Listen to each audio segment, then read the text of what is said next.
Hello students, आप सबका एक बार फिर से स्वागत है एमजी पॉलीटेक्निक के यूट्यूब प्लेटफॉर्म पर। आज आपका अप्लाइड मैकेनिक्स का लेक्चर नंबर 2.18 चलेगा। ठीक है बच्चों, आज का लेक्चर स्टार्ट करने से पहले कुछ आपको असाइनमेंट से संबंधित कुछ जानकारियाँ आपको देनी है, पहुँचानी है। ठीक है, फर्स्ट ईयर की जितने भी बच्चे हैं, चाहे वो किसी भी ब्रांच के हों, तो उन्हें कल की डेट में असाइनमेंट्स पहुँचे हैं। ठीक है, जो जो सब्जेक्ट्स उनके हैं, जैसे इलेक्ट्रिकल के हो गए, मैकेनिकल के हो गए, मैकेनिकल में इंजीनियरिंग मैकेनिक्स का भी आप सबके पास एक असाइनमेंट के तौर पर 4 क्वेश्चन पहुँचे हैं। ठीक है, तो कुछ उससे संबंधित विषय के बारे में आपसे डिस्कशन करना है कि आपके पास जो असाइनमेंट आए हैं, जितने भी सवाल के हों वो, तो आपको उन्हें A4 साइज़ पेपर पर, जो ब्लैंक होते हैं, सादे होते हैं, फाइन, जैसे इस तरह से ये आपको दिखाई दे रहा है A4 साइज़ का ये ब्लैंक पेपर है। इसी में आपको क्या करना है, सारे सवालों के उत्तर नोट कराने हैं। ठीक है, अब चाहे जितने भी सवाल हों, आपको A4 साइज़ के पेपर का ही इस्तेमाल करना है।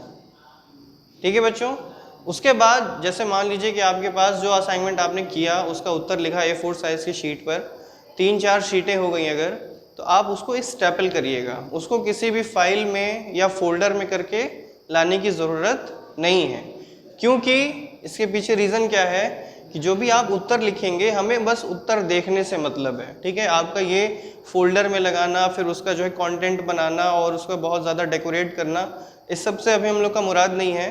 बस ये है कि हम लोग एक असेसमेंट के तौर पे असाइनमेंट का काम आपसे करवा रहे हैं।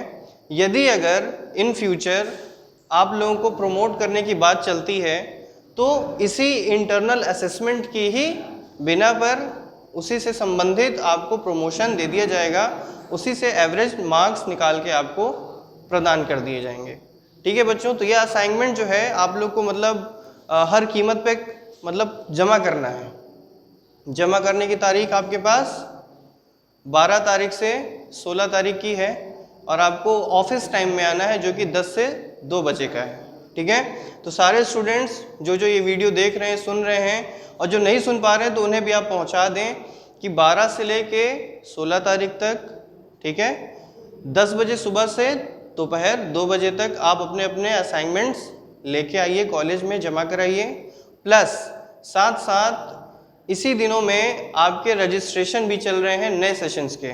ठीक है, तो अगर आप असाइनमेंट को लेके आते हैं तो आपके दोनों काम एक साथ हो जाएंगे। ठीक है, नए सेशन का रजिस्ट्रेशन भी हो जाएगा साथों हाथ, और दूसरी बात, आपके लिए जो इंटरनल असेसमेंट का हम लोग के पास रिकॉर्ड रहेगा, उसी के अकॉर्डिंगली आपको इंटरनल मार्क्स दे दिया जाएगा और आपको प्रमोट कर दिया जाएगा इन फ्यूचर, अगर प्रमोट करने का गाइडलाइंस हमें मिलता है। ठीक है बच्चों, तो यही था आज का पूरा जानकारी। ठीक है, असाइनमेंट से रिलेटेड आज जो हम लोग क्लास शुरू करेंगे, तो हम लोग शुरू करेंगे बच्चों 2.17 के कॉन्टिन्यूड वर्जन से। ठीक है ना, 2.17 में हमने आपने क्या पढ़ लिया था, सारे एनालिटिकल मेथड पढ़ लिए थे, एनालिटिकल मेथड, साथ ही साथ ग्राफिकल मेथड, ग्राफिकल मेथड।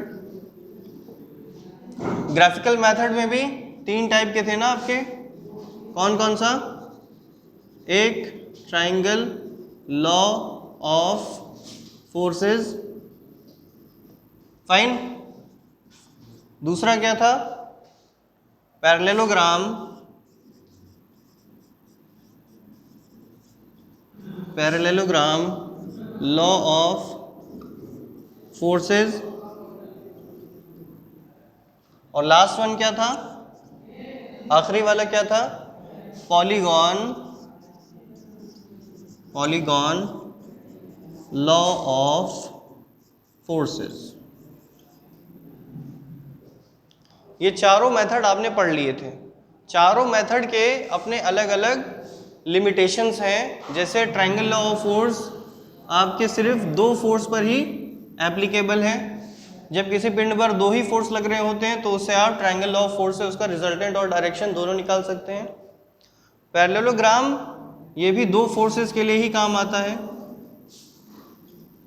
ठीक है, परंतु अगर किसी बॉडी पर 2 से अधिक फोर्स लग रहे हैं, 3 लग रहे हो, 4, 5 एनी नंबर्स, तो आप यानी जब भी 2 प्लस फोर्स लगे, 2 प्लस का मतलब क्या है, 2 को फोर्स में नहीं जोड़ रहे हैं, ठीक है। 2 प्लस फोर्स का मतलब है कि 2 से अधिक फोर्स लग रहे हैं। जैसे 10 + 2 का मतलब है कि 11वीं 12वीं, है ना, तो आपको इससे जोड़ना नहीं है, ये एक रिप्रेजेंटेशन होता है, आपको प्रेजेंट किया जाता है कि 2 प्लस यानी कि 2 से अधिक फोर्स लग रहे हैं। फाइन, ये चारों मेथड आपने पढ़ लिया था। मैंने लास्ट में आपको बताया था कि आप इन चारों में से किसी एक मेथड को भी फॉलो करेंगे तो आपका रिजल्ट क्या आएगा, सेम, ठीक है। यही चीज आज हम लोग इस वाले लेक्चर में चेक करेंगे, एक प्रश्न को लेकर के। उस प्रश्न को इन चारों मेथड से सॉल्व करेंगे और देखेंगे कि हमारे आंसर सेम वाकई में आ रहे हैं कि नहीं आ रहे हैं, या फिर आपने जो पढ़ा हुआ है वो आपकी समझ में आ रहा है कि नहीं आ रहा है, ठीक है। तो आज जो है आपका एक न्यूमेरिकल टाइप का लेक्चर रहेगा, जिससे आपको सिर्फ पुराने वाले लेक्चर्स और कॉन्सेप्ट को समझना है, और जो चीज़ हम यहाँ पे सॉल्व करते चल रहे हैं आपको मैच कराते चलनी है कि हमने जो पढ़ा था वो यहाँ से स्टेप बाय स्टेप फॉलो हो रहा है या नहीं हो रहा है, ठीक है बच्चों। तो ये 4 मेथड्स हैं, आज हम लोग चारों मेथड को कंप्लीट करेंगे। इसके लिए चाहे जितने भी लेक्चर्स लग जाएं, 3 लेक्चर 4 लग जाए, वट एवर इट इज भी। तो हम लोग शुरू करते हैं। पहले सबसे पहले एक सवाल ले लेते हैं, ठीक है।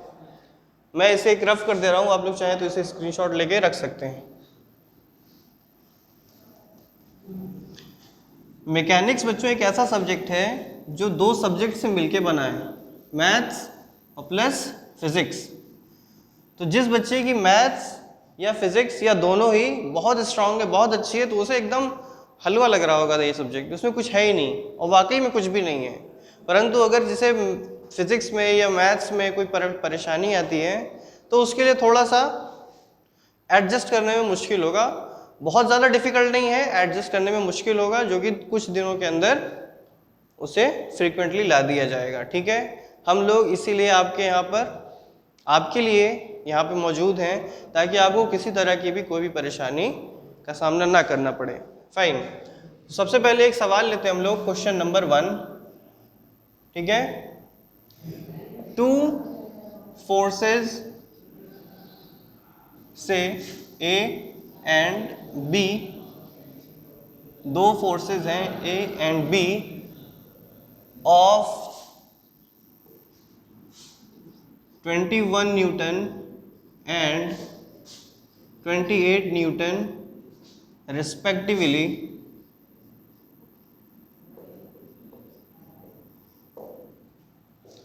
two forces A and B of 21 Newton and 28 Newton respectively are acting on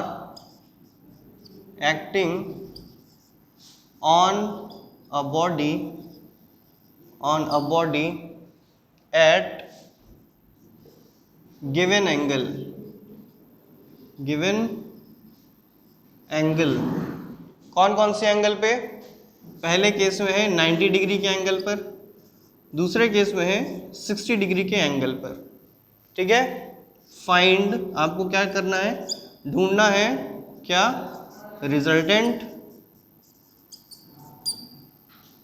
and direction, resultant and direction. यानी आपके पास गिवन क्या क्या चीजें हैं, 2 फोर्स है A और B, जिसका मान 21 न्यूटन और 28 न्यूटन है। अब 21 और 28 किसको किसको बांटोगे, तो जो पहले लिखा है वो पहले वाला ले जाएगा, जो दूसरे में है वो सेकंड वाला, उसकी वैल्यू हो जाएगी। फाइन, यानी A की वैल्यू है 21 न्यूटन और B की वैल्यू है 28 न्यूटन।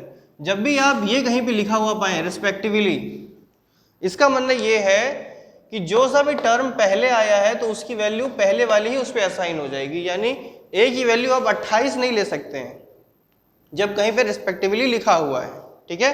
तो अगर रिस्पेक्टिवली लिखा है तो A पहले आया है और 21 न्यूटन पहले आया है, तो A की वैल्यू क्या हो जाएगी यहाँ पे अब 21 न्यूटन। फाइन, B जो है दूसरे नंबर पे आया है, तो दूसरे नंबर पे कौन सी वैल्यू है 28 न्यूटन, ठीक है। इनके बीच का एंगल सबसे पहले आपको लेना है 90 डिग्री, यानी थीटा को आपको क्या कंसिडर करना है 90 डिग्री।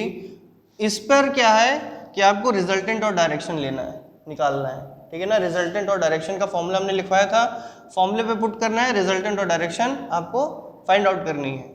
जब ये हो जाएगा तो यही दोनों केस, ए की वैल्यू 21, बी की वैल्यू 28, जब थीटा के मान क्या आप ले लेंगे अब 60, तो उस पर रिजल्टेंट कितना आता है, उस पर कितना डायरेक्शन आता है, ये देखना है। ये आपका तरीका हो जाएगा एनालिटिकल से। फिर इन्हीं दो केसेस को आपको तीनों मेथड से करने हैं, triangle law of force, parallelogram law of force और पॉलीगॉन लॉ ऑफ फोर्सेस से, ठीक है बच्चों। तो आई थिंक कि आज ये 10 मिनट का 12 मिनट का लेक्चर आपके सामने गया है, तो इसमें आपको क्वेश्चन समझ में आ गया होगा कि आपको क्या करना है, ठीक है। तो आपसे मुलाकात करेंगे अब इसके नेक्स्ट वाले कंटिन्यूड वर्जन में 2.19 में, जिसमें हम लोग सबसे पहला एनालिटिकल मेथड देखेंगे, ठीक है। एनालिटिकल मेथड में पहला केस 90 और फिर दूसरा वाला 60 वाला कंप्लीट करेंगे, ठीक है बच्चों। तो आपसे मिलते हैं आप 2.19 वाले लेक्चर्स में।